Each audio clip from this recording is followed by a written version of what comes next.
So we've all but caught up to present time. Normally this channel runs about 2 weeks behind because I just can't stop shooting content. There's a lot of content I take that never makes a channel because I take so much, because I'm constantly filming everything. But for some reason, this shop project, I can't find time or energy or effort to film because I just got to keep it going. And I'm only working on it in snippets of time in between customers and helping Allison get ready to do stuff and moving around and doing stuff that I don't feel like sharing, like wiring, because I'm not good, I'm not professional, so I don't want to give you the wrong tip or have you inherit my bad habits or have everybody pick apart my work. So I did get the lights going in here, which is phenomenal. I don't know if I showed that before. So the freezer room in this hallway where I can now have light to organize and clean up and finally get a handle on some of the stuff back there in the winter. I finished the 2 stub walls that needed cladding today. I did a bit of sanding on it. I don't know if you can see the difference, just a little bit of light sanding, because having lived in a house that was entirely rough sawn lumber, I know how much spider webs and stuff attracts if you leave it rough. So I'm going to give everything just a light sanding with a 36 grit sandpaper on my rotary grinder. And that should just clean things up a bit. But I want to get this refrigerator unit in this corner next today, because my goal is to get everything, the units out from the open space and kind of clean up and move some of the stuff in there so I can work up high tomorrow. So that means I also have to move this. Now I did get the wiring finished and got the freezer switched over to the new wiring yesterday. But when I went to plug in this freezer, it's got a four-prong plug, even though it says 110 or 115 220. So it's a multi-volt thing. I'm only running a regular 12.3 115 volt to it, and I think I just got the wire wrong, because I could get lights and I could get fan, but I got no compressor and I couldn't use the controller was non-functional. I hope I don't have to run a 4-wire 220 to that freezer. It's supposed to be 115, just like this one.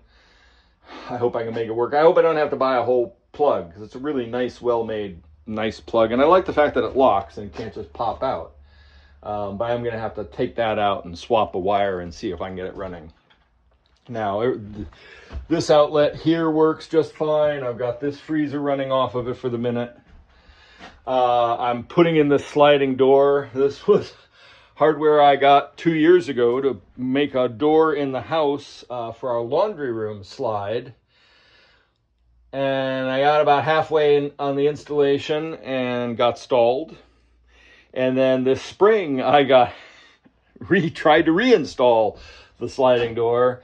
And again, some trim work, some really silly Victorian, because the house is from the colonial period and sometime in the 1800s, and then again in the 50s when they were trying to copy the Victorians. They did some fancy, just a weird detail with trim, and I would have to cut the trim and make a mess, and I haven't decided what to do. So I didn't get in the house, but I'm going to steal the hardware for here.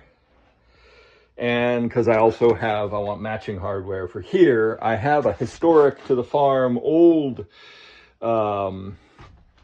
sliding barn door hardware to go on the main, by the entryway for the milk room. So I'm mounting this now. We'll see if I can get this done. And yeah, that's where we're at so far. I gotta say, I was not expecting to be so happy about this door. And it's absolute fun opening and closing it. And it looks pretty sharp, but it cuts away the chaos from the shop. So I'm tackling the front wall and trying to tie up some wiring issues and some lighting, and I got to put the branch circuit there for the chandelier that's coming in here. Chandelier in quotes, I still have to make it. And I'm reframing this wall and getting ready to frame in for the door. Got a long laundry list of parts and pieces I need from the lumber yard.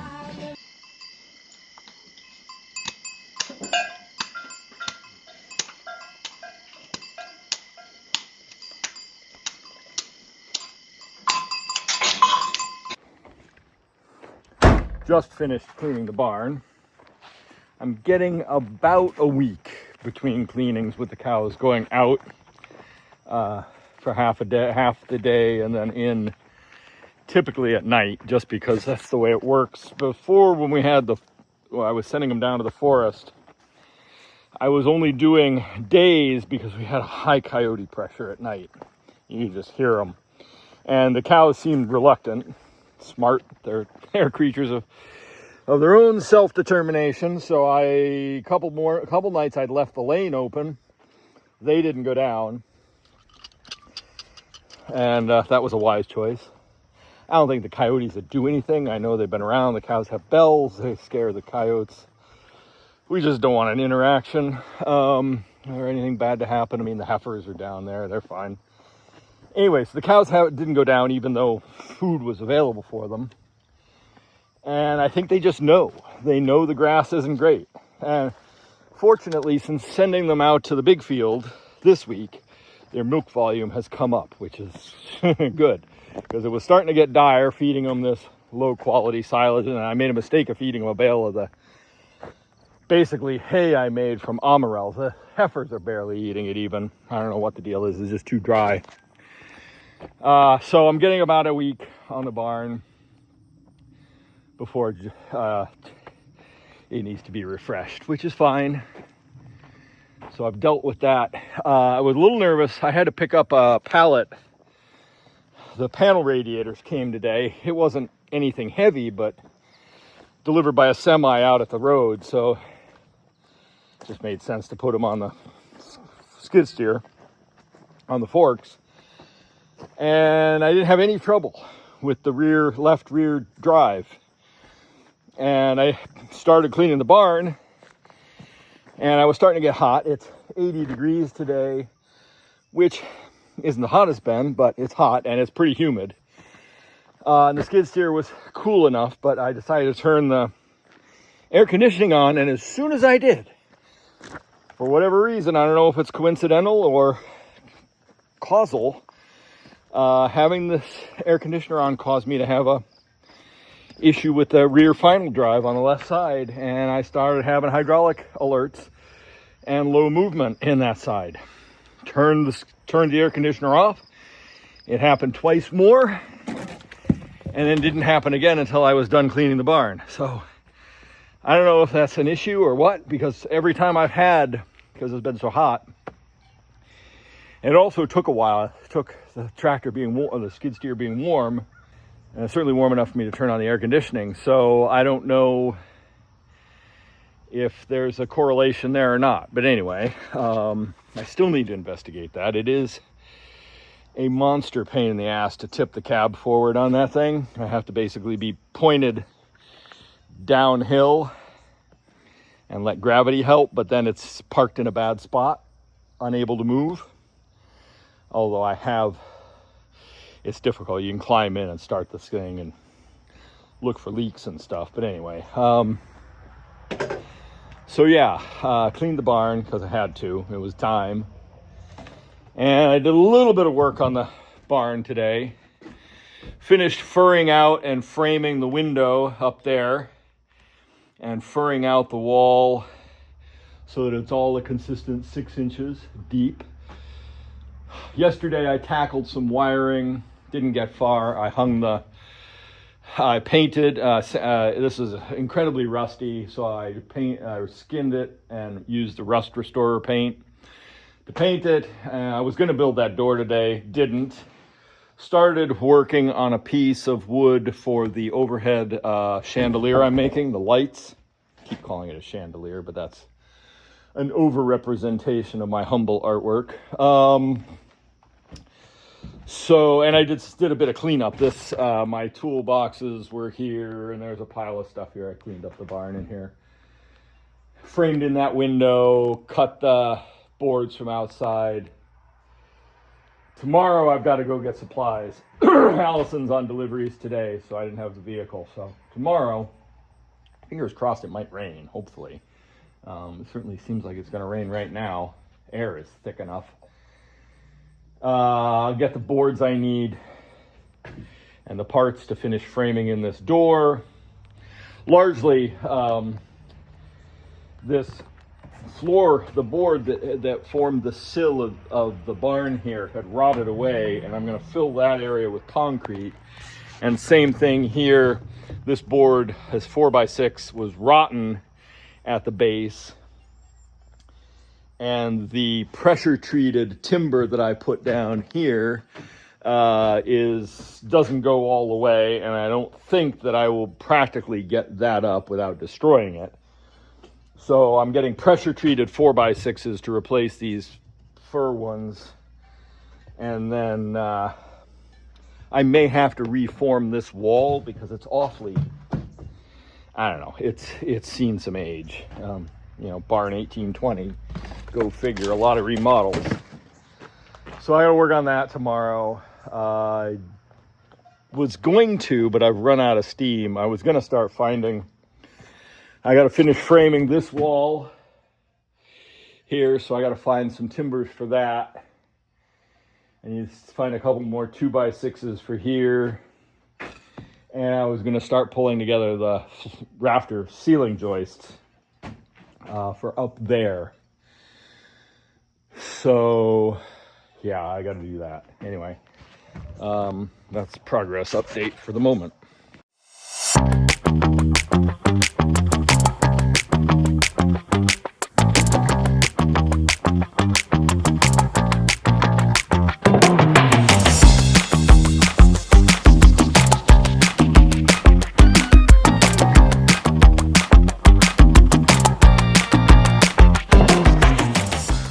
Sawmill looks like after I've been sorting boards for the project in the barn. And to be honest, it looks like every sawmill that I've ever worked at in some part. Anyway, sucks I gotta climb over it in order to get to the field.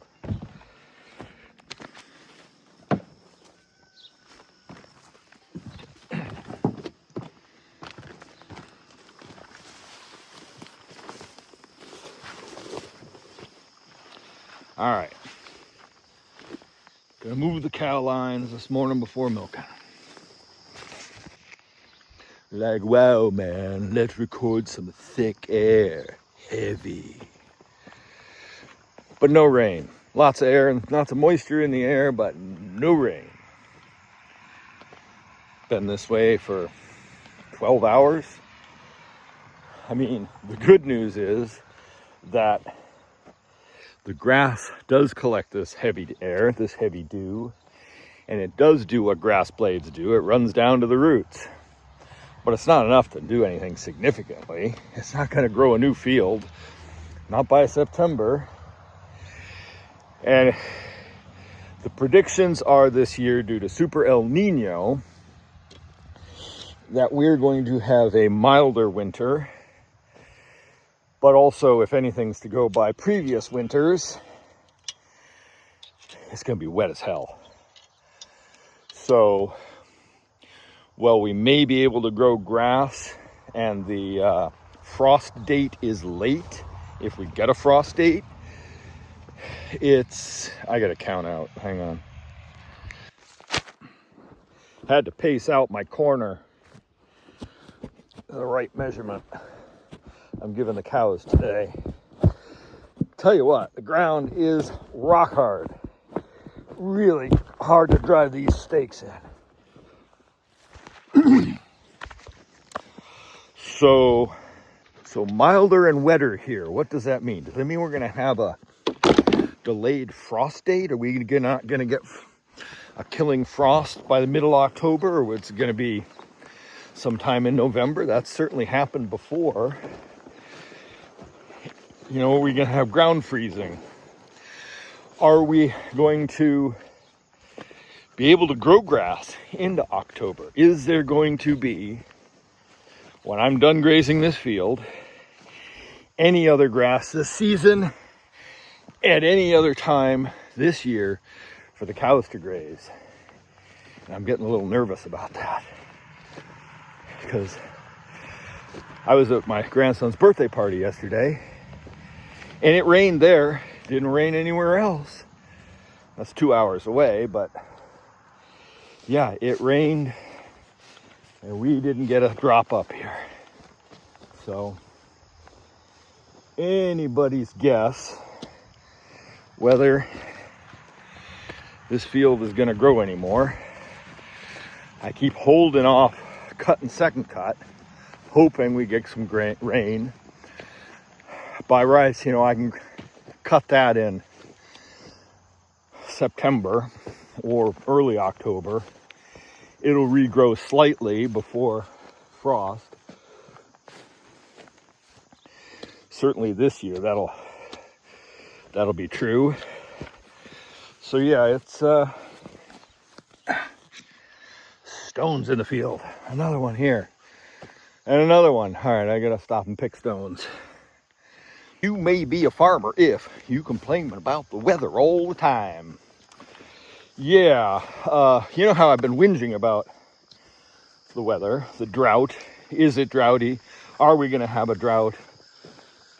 We haven't had any rain. Oh my God, we're having a drought. Oh, woe is me. Oh, come on.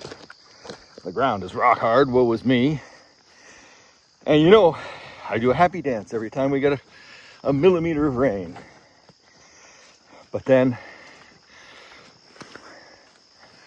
wait till we start getting too much. And I'll howl then too, just to show you farmers are a discontented lot.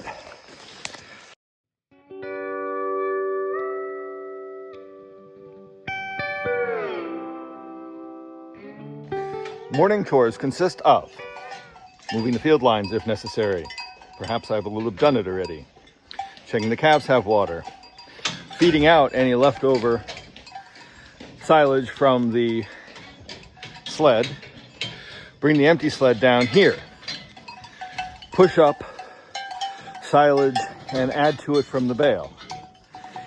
If they've rejected silage overnight, fill the sled from the rejected silage before adding silage from the bale. Don't forget to feed the cow in the calving pen and check her water as well. Then get a bucket of grain within 2 inches of the top to feed the calves in the morning, as well as load up the grain bin in the parlor. Then feed the calves. Put some silage from the sled in or whatever's left over from last night before you put the grain in, otherwise they will just only eat the grain. Then top up the feeder from the sled. You will need to do that multiple times through the day, including refreshing the sled from down below, because these are voracious little termites and they eat that in about 10-15 minutes and then mope around and moo at you. And in addition, you will have to maybe feed Jed unless we've weaned her by then, in which case we will have opened the gate.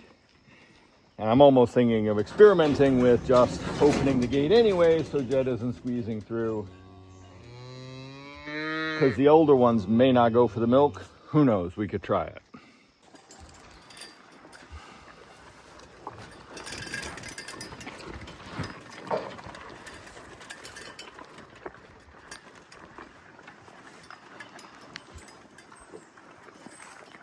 Did I say already that the calves' water needs topped up first thing in the morning?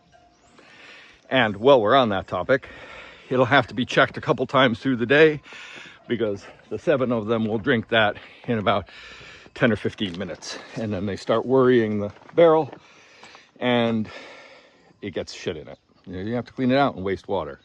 To give the calves water, well, this isn't operating, so the next time this runs is 11 automatically to feed the cows.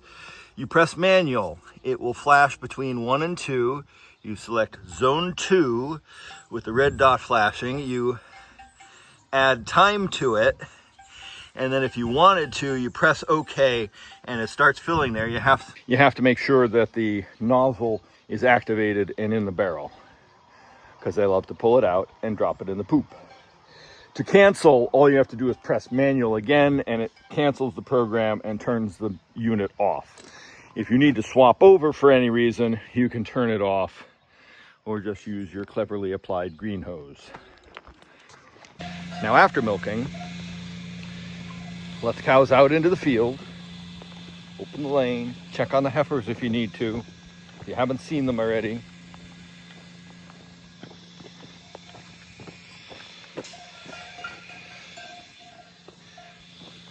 If you haven't figured it out, there is a conveniently placed staple right there. For hanging that, Lana will be your first customer for the field.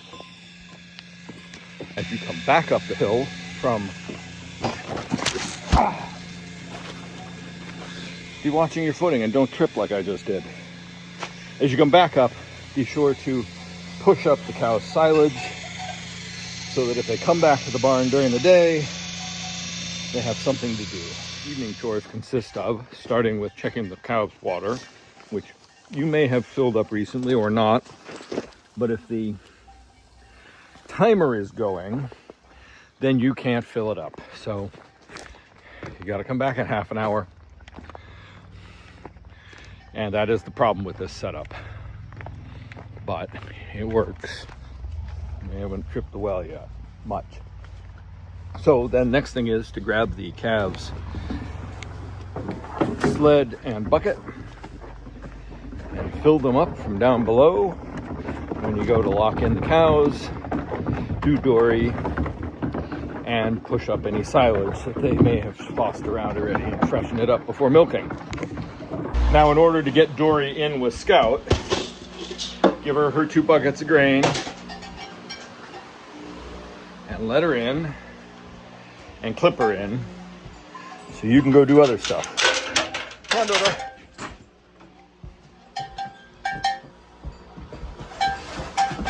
Mabel, no, too early. Dory's eating her grain. I fill up 2 buckets of water to add to her blue tub in the pen. Sometimes it might need 4 buckets, and sometimes I add water in the morning to make sure that Sprite gets enough. If you're done filling the buckets early and Dory is not done, you can distribute the water to the barrel.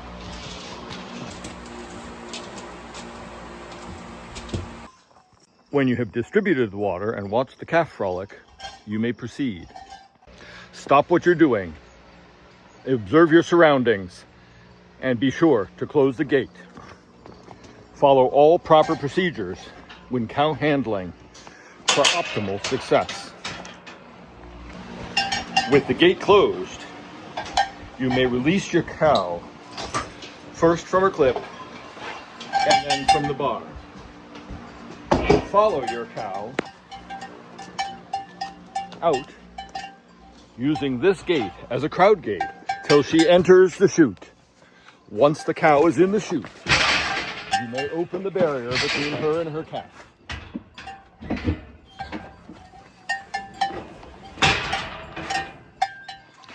Be patient and observe the Sprite 2000 latching on.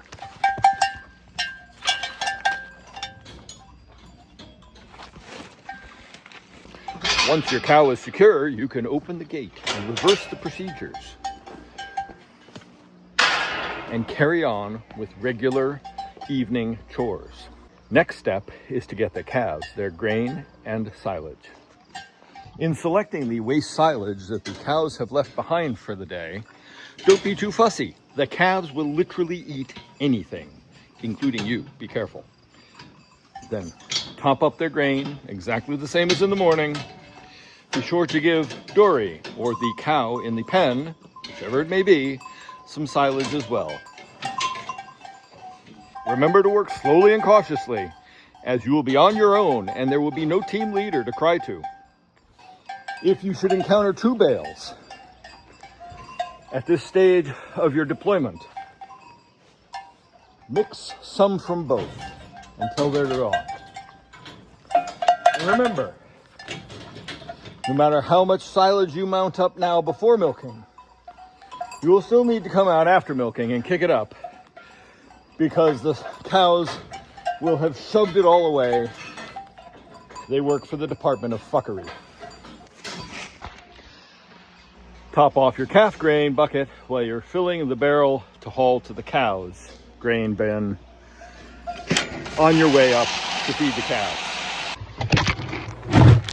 Fill the cow bin, but don't bury the scoop.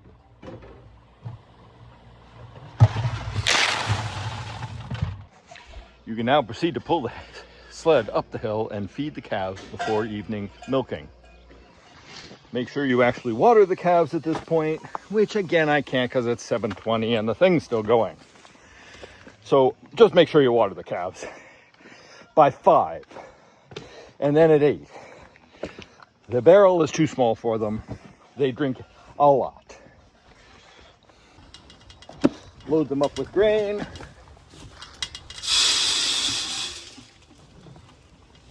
And then apply silage to the crate, the feeder. Well, there you have it. The next stage is evening milking. That's all about how to be me. Be sure to enjoy yourself and have fun. Take it slow. Take notes. Review the educational video that you're watching now. Evening chores are done and evening milking can commence.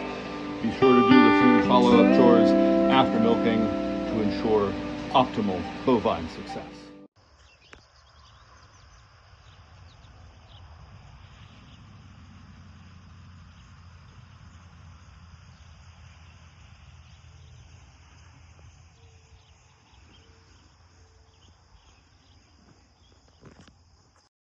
The camera doesn't quite pick up how thick the air is again this morning. I'm getting wet, but it's not going to rain. Nice amount of dew on the grass, but again, no rain.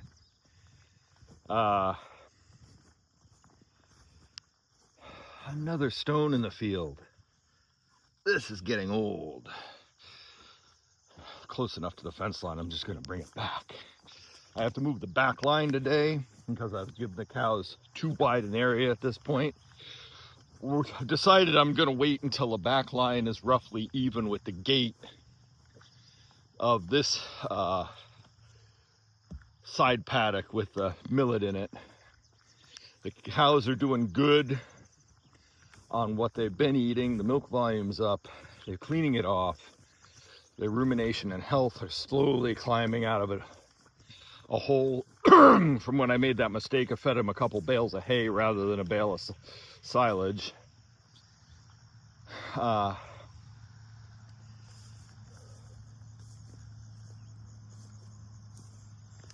traffic has increased all of a sudden. Normally, when I got out here, it was nice and peaceful, quiet, except for the mourning dove crying.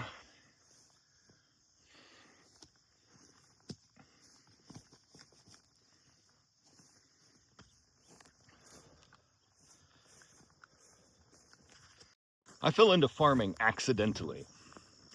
I'd wanted to be a veterinarian and went to school to try and be a veterinarian. One of the drawbacks was I didn't realize this, I hadn't grown up on a farm. I'd had farm experience, mostly picking fruits and vegetables and working on market farms, but there was a little bit of livestock in my background, but I didn't realize it was a thing.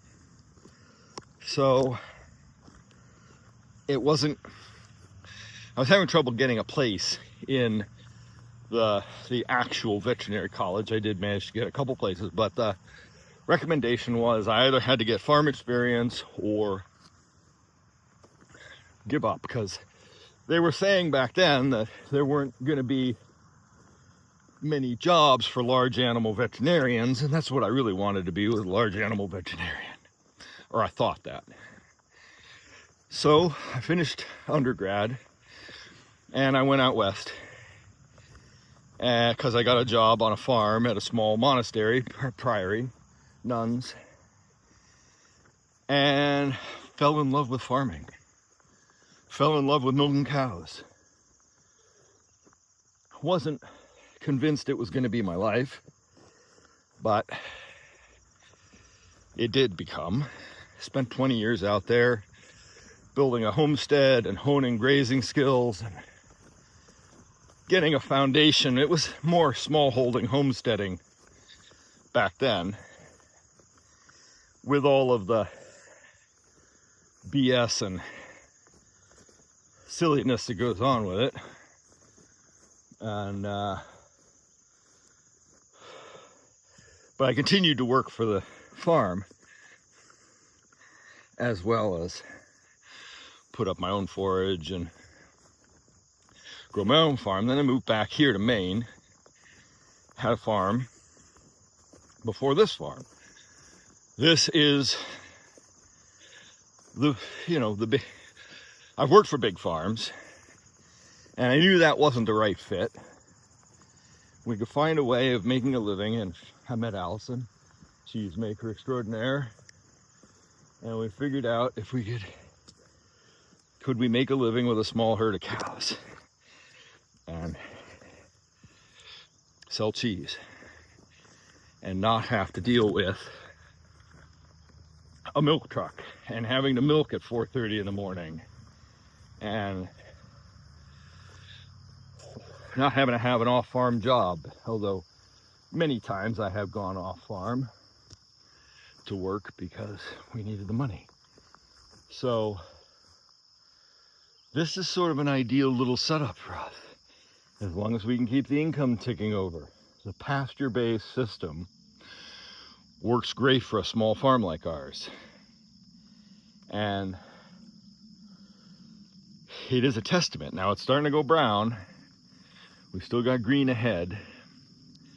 But as a testament to the work that I've put into this field, especially, this is our oldest field. This has been here. I planted it before we actually bought the place, so that it would be good that summer, because we bought it in the fall. So the next summer, this had too much grass on it. I really struggled to take a cut of hay off of it because it was so thick and lush with the first regrowth. And it's about time for some renovation. But the work and care that I put into this pays us back multifold. It is one of the most productive fields under my management. It is feeding our cows and allowing us to make high quality milk, which in turn allows us to make high quality cheese, and the cycle continues. Somehow I got off on my line, so I'm gonna have to correct my fence line is all wonky. So anyway, thoughts on a foggy morning. I feel at this point I should be reintroducing myself and the farm and Allison. And that's why we're the farmer and the cheesemaker. Me, farmer, her, cheesemaker. But she's also a farmer in her own right, because we're interchangeable, although I don't make cheese. I have in the past. But that's not what this channel's about.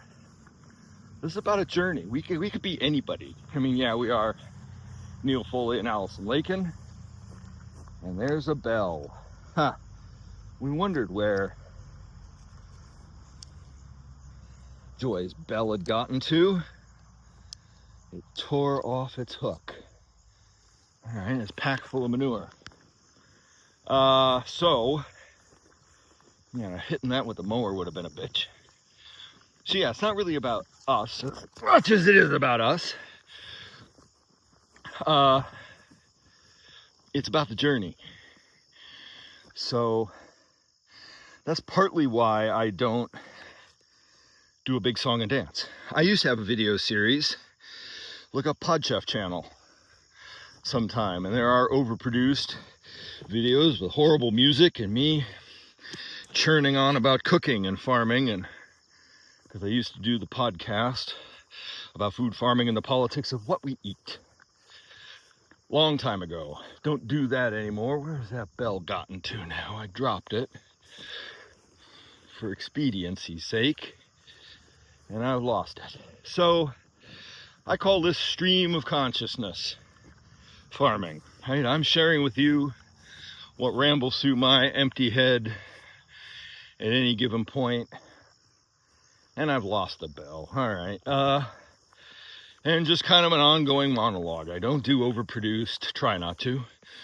Try not to.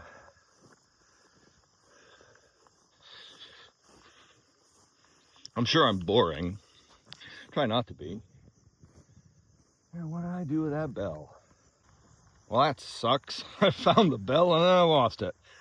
Well, it'll rain one of these years before this grass grows up, and I wonder what a bright, shiny brass object is doing out here in the field. Kind of worthless now that the hasp on that particular bell broke. That bell had a hole in it. It was kind of a clunky, clangy sound. It wasn't one of our more pleasant bells. We've had so many comments this summer about the bells on the cows. I mean, we've been doing it right from the start. First, we were worried about the neighbors. Then we started getting comments from the neighbors on how they like hearing the cowbells when we turn the cows out in the summer, spring. So that's all good. So yeah, stream of consciousness.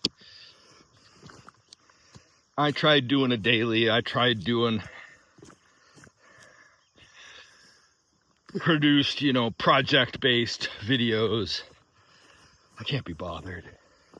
I'm too busy doing other stuff. Too busy, doing all the things that it takes to run this place behind the scenes that I don't show because they're either trade secret or craft or whatever. Anyway, and it's farming content mostly because the cheese making content, our cheese making space is so small that quite often steamy. So filming in there is incredibly difficult. And also, you got to balance what you're doing. Somebody's already stolen one of our cheese varieties and is selling it as their own. It was a unique and specialized cheese made just for us. We don't do gimmicky cheeses. We do true artisanal cheeses. We don't show a lot of the cheese making. We could and should show more. That part's on Allison because outside person, I'm a contaminant. I mean, that is the rule. Be very careful about asking me to do anything inside the creamery building because I come straight out of the field or have grease on me or something. So yeah, I'm the outside guy, she's the inside person. And we try and work it that way, but unfortunately means she doesn't always have time because she's running the business as well. Doesn't always have time to produce content. So you're stuck with me for the most part, and my rambling, and my stream of consciousness farming, and that's about what this channel is about. Enjoy.